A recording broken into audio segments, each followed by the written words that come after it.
ప్రైజ్లో ఇప్పుడు దేవుని పిల్లల దేవుని సంగమ బైబిల్లో ఒక వచనం రాయబడ్డది. 34వ కీర్తన 10వ అధ్యాయ 10వ వచనంలో, సింహపు పిల్లలు లేమిగలవై ఆకలిగొనును, యెహోవాను ఆశ్రయించిన వారికి ఏ మేలు కొదువై ఉండదు. ఆమేన్. చూసావా, యెహోవాని ఆశ్రయించిన వారికి అంటే ఏ మేలు కొదువై ఉండదంట. ఆమేన్. అయితే ఒక చిన్న కథ. ఒక రాజ్యంలో రాజు మారువేషంలో సంచరిస్తున్నాడంట. ప్రజల యోగక్షేమాలు కనుక్కుందామని ఎలా ఉంటున్నారో. మంత్రిని అడిగితే మంత్రి అయితే చెప్తున్నారు, బాగున్నారు ప్రభు, రాజుగారు బాగానే ఉన్నారు, అంత రాజ్యం బాగా సురక్షితంగా ఉంది అని చెప్తున్నాడు. ఆయన చూద్దాం మనం అని చెప్పి మారు వేషంలో గుర్రం మీద వెళ్తున్నాడు, వస్తున్నాడు. అయితే ఒక ఊర్లో ఏం చేశారంటే, ఒక భిక్షగాడు యెహోవాయే నా దేవుడు అని బోర్డు పెట్టుకొని అక్కడ అడుక్కుంటున్నాడు, భిక్షాటం చేస్తున్నాడు. ఇంకో కొంచెం దూరం పోయిన తర్వాత వాడు రాజు చిరకాలం జీవించును గాక అని బోర్డు పెట్టుకొని వాడు అడుక్కుంటున్నాడు. అయితే వీడికి దొరికేది వీడికి దొరుకుతుంది, వాడికి దొరికేది వాడికి దొరుకుతుంది. కాకపోతే రాజుగారు ఏ క్షణాన ఆ దారిని వెళ్తాడో తెలియదు.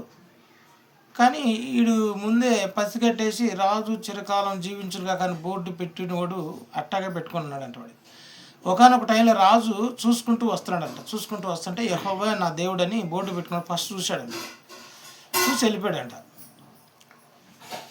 కొంచెం ముందుకెళ్ళిన తర్వాత రాజు చిరకాలం జీవించును గాక వర్ధిల్లును గాక అని బోర్డు పెట్టుకున్నోడికి వెళ్ళి చూసి, వాడు నన్ను చిరకాలం వర్ధిల్లు గాక అని వాడు నన్ను అంటున్నాడంటే వాడిని ఈ పరిస్థితి నుంచి వాడిని లేపాల. అంటే దేవుడి గురించి రాజు నేను గొప్ప అనుకుంటున్నాడు అంతే అనుకొని వెళ్ళి ఇంటికి వెళ్ళిన తర్వాత ఫలానా దారిలో ఒకడు బోర్డు పెట్టుకుంటాడు, రాజు చిరకాలం వర్ధిల్లును గాక అని బోర్డు పెట్టుకుని ఉంటాడు. వాడి దగ్గరికి వెళ్ళి బిర్యానీ ప్యాకెట్ ఈరా బాబు అని చెప్పేసి ఆయన పంపించాడంట.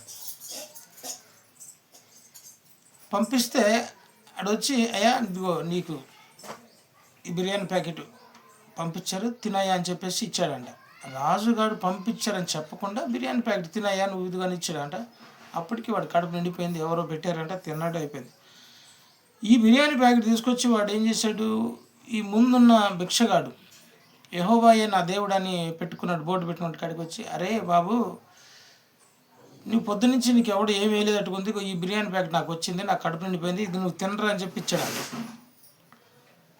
వాడు కళ్ళకద్దుకొని ఆ బిర్యానీ ప్యాకెట్ తీసుకొని కళ్ళకద్దుకొని తినేసాడంట. తినేస్తూ ఉంటే వాడికి బంగారు ముద్ద దొరికింది. దాంట్లో రాజు బంగారపు ముద్ద పెట్టి ఆయనకి ఇచ్చేసాడు. ఇచ్చినప్పుడు వాడు తినేటప్పుడు దొరికింది కదా, ఇంకా వాడు ఎందుకుంటాడు అక్కడ.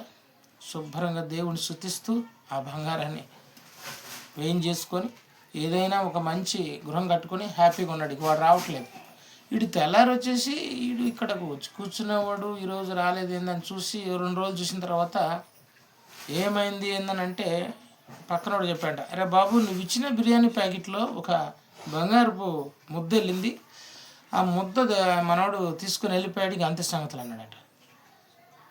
అప్పుడు ఆలోచన చేశాడంట, నేను రాజు చిరకాలం జీవించును గాక అని నేను బోర్డు పెట్టుకుంటే ఇది నాకు పంపించినది రాజుగారు, నా చేతులారా నేను ఆయనకి ఇచ్చాడంటే అది ఎవరిది మహిమ? దేవుని మహిమ. అందుకనే యెహోవాను ఆశ్రయించిన వారికి ఏ మేలు కొదువై ఉండదంట. ఆ మాటకి నిర్వచనం ఇది. ఆమెన్.